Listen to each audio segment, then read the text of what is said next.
নমস্কার। আমরা এই মুহূর্তে পেয়ে গেছি ফাইটার্সের ফ্র্যাঞ্চাইজি কাম ক্যাপ্টেন আশিস কুমার দে মহাশয়কে। দেখা যাক সামনে 23শে ডিসেম্বর যে খেলা মহারণ, সেই রনে তার প্রস্তুতি কেমন এবং তিনি কি ভাবছেন সে নিয়ে কিছু প্রশ্ন করা যাক। আচ্ছা আশিসবাবু, নমস্কার আপনাকে।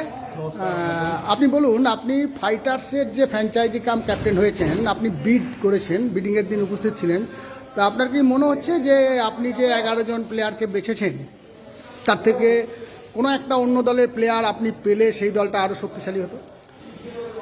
কিছু কিছু তো আমাদের টার্গেট ছিল, কিন্তু আমাদের যে ফিনান্সিয়াল ব্যাপারটা বেঁধে দেওয়া হয়েছিল, তারপরে আমরা হয়তো আমাদের নিজেদের পছন্দ মতন সব প্লেয়ারকে পাইনি।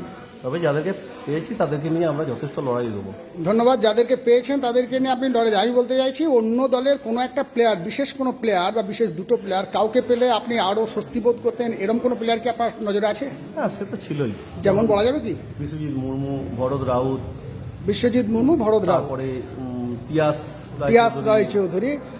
আপনি বলুন, আপনার প্রথম খেলা নির্ঝর গাঙ্গুলি, আপনার প্রথম খেলা মা অম্বিকার সঙ্গে। তা আমরা দেখতে পাচ্ছি মা অম্বিকা এবারে যে টিমগুলো আছে সেই টিমের মধ্যে একটা ব্যালেন্স টিম। সেখানে বেশ কিছু বোলার রয়েছে, বেশ কিছু ব্যাটসম্যান রয়েছে এবং বেশ কিছু অলরাউন্ডার রয়েছে যারা খুব সুন্দরভাবে টিমটা তৈরি করেছেন তাদের ফ্র্যাঞ্চাইজি।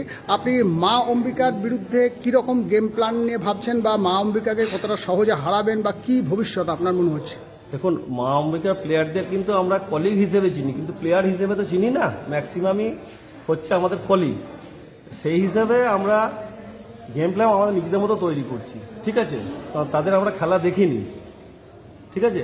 অতএব আমরা নিজেদের মতোই আমরা তৈরি হচ্ছি। অতএব কে কেমন খেলে আমরা সেই মাঠে আমাদের নিজেদের আরও আপনাদের প্রস্তুতি কেমন? প্রস্তুতি চলছে। আপনারা এর পরবর্তীকালে বা প্রথম রাউন্ডে কোন টিমটাকে একটু সমীহ করছেন? দেখুন, সমীহ ক্রিকেটে বলা যায় না, ঠিক আছে?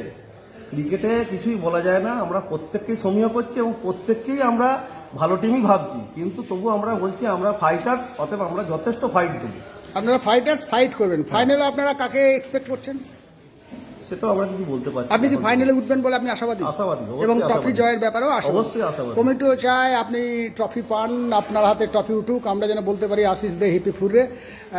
আপনি বলুন যে এবারের যে খেলা, সেই খেলার সম্বন্ধে একজন ফ্র্যাঞ্চাইজি, আপনি অর্গানাইজারেরও একজন এবং কোর্টের বিভিন্ন কাজে আপনাকে আমরা ভালো জায়গায় দেখতে পাই। আপনারা বেশ কিছুজন এই সংস্কৃতিটাকে ধরে রেখেছেন। তা আপনার এই টোটাল খেলা সম্বন্ধে এই 88+2 90টা খেলোয়াড় এবং দর্শকদের প্রতি কী বার্তা? দেখুন, এটা খেলার মাধ্যমে আমরা যে বর্ধমান ডিস্ট্রিক্ট বা পূর্ব বর্ধমান এবং পশ্চিম বর্ধমানে যুক্ত আছি। আমাদের সাধারণত কলিগদের সঙ্গে সেইভাবে আমাদের যোগাযোগ হয় না। আমাদের যাতে ভ্রাতৃত্ববোধটা, সৌভ্রাতৃত্ববোধটা যাতে জাগে, বা আমরা যাতে একে অপরের জন্য সহযোগিতা করতে পারি, বা এই দেখা হলো এই খেলার মাধ্যমে আমরা সেটাকে ফুটিয়ে তুলতে চাই, ঠিক আছে? যাতে আমি চাইবো এই খেলার মাধ্যমে যেন একটা আমাদের সুস্থ একটা বন্ধুত্বপূর্ণ সম্পর্ক গড়ে ওঠে। ধন্যবাদ আশিসবাবু। আমরাও চাই বন্ধুত্বপূর্ণ পরিবেশে খেলা হোক। আমাদের তরফ থেকে আপনাকে ধন্যবাদ এবং আমরাও আপনার সাফল্য কামনা করি। তাহলে দেখা হচ্ছে আগামী 23শে ডিসেম্বর। ধন্যবাদ। আপনাকে ধন্যবাদ।